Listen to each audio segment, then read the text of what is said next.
আসসালামু আলাইকুম আপুরা ভাইয়ারা। আল্লাহর রহমতে ভালো এবং সুস্থ আছি এবং আপনাদের সুস্থতা কামনা করছি।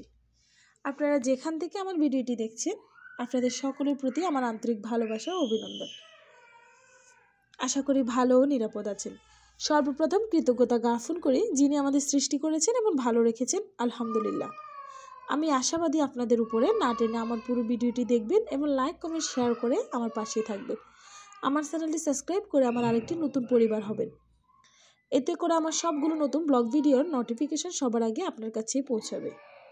আপুরা ভাইয়েরা আবারও হাজির হলাম নতুন একটি ব্লগ ভিডিও নিয়ে। আশা করি ভালো লাগবে, দেখতে থাকুন। আপুরা ভাইয়েরা, আমি এবং আমার হাজব্যান্ড বাচ্চাদেরকে নিয়ে এক জায়গায় গিয়েছিলাম। আসার পথে আমাদের বাসা থেকে একটু দূরে এই পার্কটি।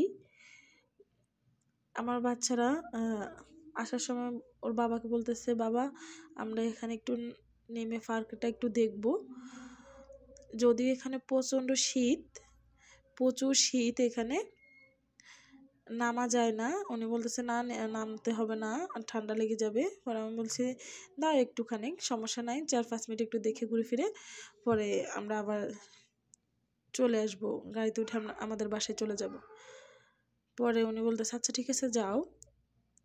বাচ্চারা একটু দুষ্টামি করতেছে, দেখতে পেয়েছেন আমার ভিডিওর প্রথমে। আর আমি এর পাখে একটু আমার ভালোবাসার মানুষদের জন্য একটু ভিডিও করে নিয়েছি। দেখেন কি অসম্ভব সুন্দর একটি জায়গা, এত ভালো লাগছে আমার কাছে জায়গাটা। এখানে প্রত্যেকটা মোড়ে অলিতে গলিতে পার্ক। এখানে কিছু দূর না যাইতে একটি পার্ক, কিছু দূর না যাইতে একটি পার্ক। আরেকটা কথা, এখানে পার্কের মধ্যে এক্সারসাইজ করার যে সরঞ্জামগুলা ওগুলা আছে। দেখেন আমার বাচ্চা এক্সারসাইজ করতেছে, বিশেষ করে সকালবেলা এখানে এক্সারসাইজ করলে সত্যি খুব ভালো লাগতো। আমাদের দেশে হলে, আমি জানি না এখানে করে কি না, আমি জানি না, কিন্তু ভালো লাগতো। বা অনেক সুন্দর একটা পরিবেশ, আর অনেক সুন্দর সুন্দর ফুল গাছ। দেখেন এই গাছটাকে আমি মনে করছি পেয়ারা গাছ, এটা হয়তো পেয়ারা গাছ, কিন্তু না, গাছটা পেয়ারা গাছ না, এটা হচ্ছে আপেল গাছ। আমার হাজব্যান্ড বলতেছে এগুলো আপেল গাছ, এগুলো পেয়ারা গাছ না। দেখেন কি সুন্দর, মানে বলে বোঝানো সম্ভব না। আর আমি পুরো এরিয়াটা ভিডিও করতে পারিনি যেহেতু প্রচণ্ড ঠান্ডা। আমরা উঠে আসছি এবং আমার হাজব্যান্ড বলতেছে অন্য একদিন দিনের বেলা আসিও বিকেলে, তখন ঠান্ডা হয়তো কম পড়বে। এখন প্রচুর ঠান্ডা। দেখেন আমরা রাস্তা থেকে নামার সিঁড়ি, এটা হচ্ছে সিঁড়ি, এই সিঁড়ি দিয়ে নেমে দেখেন ভিতরে এটা হচ্ছে সুইমিং, কিন্তু এখন ভিতরে একটা ঝর্ণা, এখানে পানির ফুলফিল থাকে, এখন পানি নেই, ঝর্ণাটা হয়তো বন্ধ যেহেতু শীতের দিনে এদেশের মানুষ ঘুরেফেরা খুব কম করে।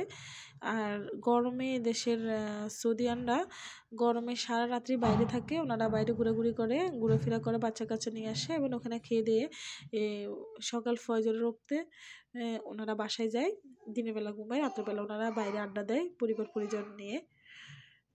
এখন যেহেতু প্রচণ্ড ঠান্ডা, বাইরে বের হয় অসম্ভব, এই কারণে কিছু পার্কগুলা এই যে ঝর্ণার আইটেমগুলো বন্ধ।